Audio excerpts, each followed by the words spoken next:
അയൽരാജ്യമായ ബംഗ്ലാദേശിൽ കാര്യങ്ങൾ കൈവിട്ടു പോകുകയാണ്. സമാധാനത്തിന്റെ നോബൽ ജേതാവ് മുഹമ്മദ് യൂനസിന്റെ നേതൃത്വത്തിലുള്ള ഇടക്കാല സർക്കാർ അധികാരമേറ്റപ്പോൾ രാജ്യം ശാന്തമാകുമെന്ന് അവരെല്ലാം തന്നെ നാണിപ്പിച്ചുകൊണ്ടാണ് രാജ്യത്തിന്റെ പോക്ക്. ഇപ്പോൾ ഭരണകൂടത്തിനുള്ളിൽ നിന്ന് തന്നെ കൂട്ടരാജികൾ തുടങ്ങിയിരിക്കുന്നു. തെരുവുകളിൽ വീണ്ടും ചോര ഒഴുകുന്നു. മുഹമ്മദ് യൂനസ് പ്രതിസന്ധിയിലാണോ? ബംഗ്ലാദേശ് വീണ്ടും ഒരു വൻ വിസ്ഫോടനത്തിലേക്കാണോ നീങ്ങുന്നത്? നോക്കാം. ബംഗ്ലാദേശിലെ പുതിയ സംഭവ വികാസങ്ങൾ അത്യന്തം ഗൗരവകരമാണ്. ഷെയ്ഖ് ഹസീനയെ പുറത്താക്കിയ പ്രക്ഷോഭത്തിന് നേതൃത്വം നൽകിയ ഷെരീഫ് ഒസ്മാൻ ഹാദിയുടെ കൊലപാതകം രാജ്യത്തെ പിടിച്ചുലച്ചിരിക്കുകയാണ്. ഈ കൊലപാതകത്തെ തുടർന്ന് ആഭ്യന്തര മന്ത്രാലയത്തിൽ ഉന്നത ഉദ്യോഗസ്ഥന്റെ രാജി വരെ എത്തി നിൽക്കുന്നു കാര്യങ്ങൾ.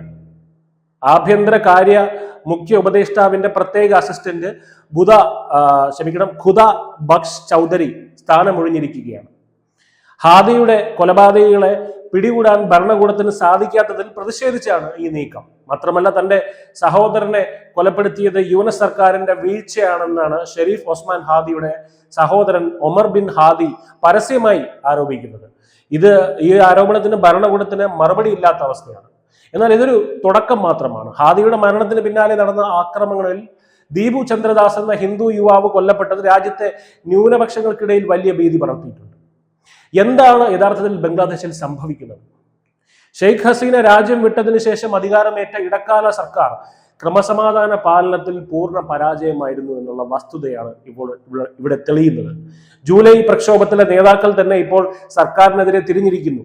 ഇൻക്ലാബ് മോഞ്ചോ എന്ന സംഘടന യൂനസിന് നൽകിയിരിക്കുന്നത് വെറും 24 മണിക്കൂറിന്റെ അന്ത്യശാസനമാണ്. ആവശ്യങ്ങൾ അംഗീകരിച്ചില്ല എന്നുണ്ടെങ്കിൽ ഹസീന നേരിട്ട അതേ ജനകീയ രോഷം യൂനസും നേരിടേണ്ടി വരുമെന്നാണ് അവരുടെ ഭീഷണി.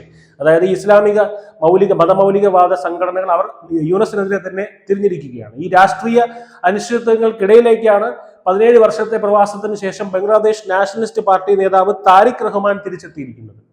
ലണ്ടനിൽ നിന്നും ധാക്കയിലെത്തിയ അദ്ദേഹത്തിന് ലഭിച്ച വൻ സ്വീകരണം സൂചിപ്പിക്കുന്നത് ബംഗ്ലാദേശിലെ രാഷ്ട്രീയ കാറ്റിന്റെ തന്നെ ദിശ മാറുന്നു എന്നാണ്.